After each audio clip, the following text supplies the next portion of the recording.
Isu chanchina hian mi tam tak haril ruti boi tu pakhat awma hun rei tak chung engma hriat lova om Bethlehem naute angin kan hmua kumsom pahnih mi angin kan hmu le boka tempula fing taka dingin Jerusalema thuziak tu te makti a hlo ani kha tichuan engkim mai chu are ta thuap mai kumsom pariat don chu chanchin tha chuan engthu ma a soilo un liam towa thil thleng chu thup bo tumna ang biu zok ome Khovela mi poimo berin hun man dan chu riat theilovin abo top mai ani mase kha hun amman kan riat tak lo kha riat tur lo reng ta se Khovel mun khoi emolaya Rome Europe le Western Bible lo ir chhuana tanga hlataka e chanchin hi alo chun zom reng tuna chuan man lai Christianity khoi chiat lova alo in channa muna irle taila thusia lalram aya upa Khovelin athengil ta khian thu ala soi chun zom reng Ethiopia hi Khovela ramdang tenen ainang lova Christianity chu athleng ma bi khlea Europe te ayin kumtam tak liam ta khan alo thleng ma sa to zoka achu san le to lo bok tlanga te chuan pui thiam te in khom na tur monastery chu ker ania pui thiam te chu giasin animpia man lai lalte tong mangin monastery sa hian monks te chuan thuziak da that von him tun thleng hian an la neya pon lam mi te chuan aum ti po an shelo heta hian Bible hi le khabu ani ringot lova library ania Khovel le man lai thuziak ro hlutak ani ti chiang takin anem nget ram sang sang ten an hnol poin mitam takin an la chom nung reng e ro hlutaka hian thuziak iso chanchin bota kha ain ziak vek ani thuziaka hian hriat ani dan chuan Ethiopic Infancy Gospel of Thomas ti ania Ges version nin isua no panlai huna an hnamin an thil ti dan sang sang te ti na ani khothlang rama chuan he thuziak hi nol ania Ethiopia ngai hlut a hlo thunga lak chon nin an chiara an saboka kumzatam tak chung an vong thato ani achunga inziak hian a thong viu mai theije Ethiopian manuscript atanga landanin isua no panlai hun khan chanchin alonga khop mai ano panlai tang to khan pathian ani zia mi ten an hnol theilo tur khopin alang ngal chungzinga pakhat chu Nazareth khuwa ni eng moi tak noya no pangte isu chu vaibuta chuna chuwa savate takte te chu lummang chuna siamani no pang chuan an huala athil ti lai chu an nui ani ti chuan thilrin lo deuh mai a thlengta no pang chuan aban chu aphar chuka zoite in thu cham aneya lum chu lo chetranin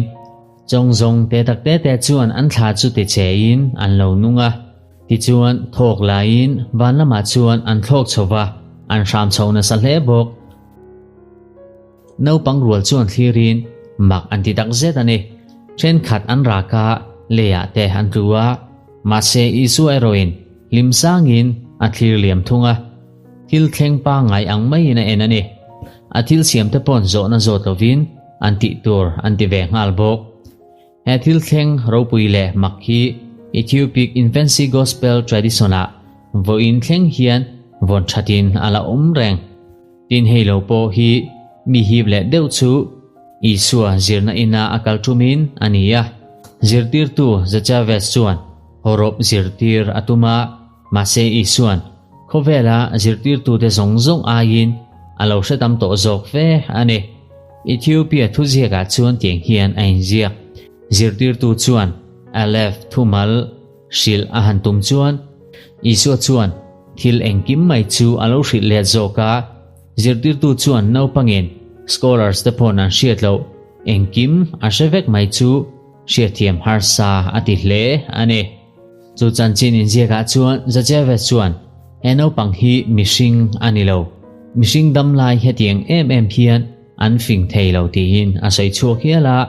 hetiang ati chan hi zirtir tu ti mul photum na lam ani lova zirtir tu zok zirlaya atang ta zok ani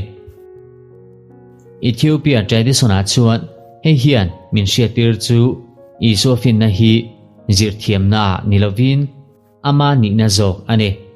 elopo hi Ethiopian ziak chanchin dang shia tur omle boka Josepha chu thingle lungmanga na atho mek lain akut natakin atihliama mari mita chun hlauthon na aomani iso chu ngoi rengina bula chuna kala mi tu ma dang anomlo akut chuan apa kut chu kho isaka ti chuan chople chilin ana chu adam zui ngal vek ane mari chuan ngoi rengin athira Josepha chu khura achan chu an pani tan nau pang ringot ani lo wang ane hathil makpo hi Ethiopian traditiona zia ani vele boka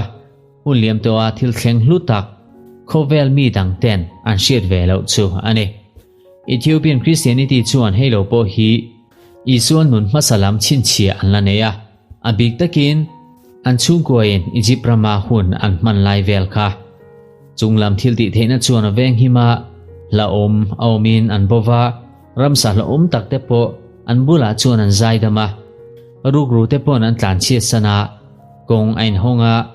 zan chuan en na danglam tak aron tar lang boka khovel chuan ma hi asian ni berin alang e traditiona hi chuan isua lano pang tak chu apui tlen hnuwa Mesia anilova anau panlai tangin Mesia ani to zogani Western Church chuan nial kalna antoka council le thil zikala tangin nial na tam tak atoka Christian masate thuziak chu an pai bo ani na baka soyanga pu an hlawa thuchiang tak chin chau andu ane hewang hian isuano panlai chanchin chu an khovela tangin an pai bo ta ane mase Ethiopia ero adanglam tlanga asanin awma Rome le Byzantium laka ven himnin ma sang Christian laltele mongste kaishoina hnoya a om ane Ethiopia chuan he thuziak hi gesa an la chong zela an la chiar chun zum zel boka generation sang sanga anin hlan chong zel bok ane khothlang lam khovel ngoi renga an than chau dang lain Ethiopia chuan thuziak masa chu an chom nung zel thung Ethiopian infancy tradition hi ichiar ani chuan thil thleng chen khat chu alang chiang hle iso thil ti makhi kumsom thum atlin hnu chawa ron lang thut anilova engtik lai puin aum reng chin thom re tak dam tak thil ti thei takin heng chin chia na te hian chanchin tha chu alu alan lova tekhin po anilova ati chiang zok ane isua atira changa midang lambik chu min sia tira anau panlai changa shillok na thlendik tir tu chu Ethiopian heng thuziak te hi lo veng thalo ta se chuan isuano panlai chanchin hi kan semia lowang choti rualin Christian dang te chuan heng thuziak te hi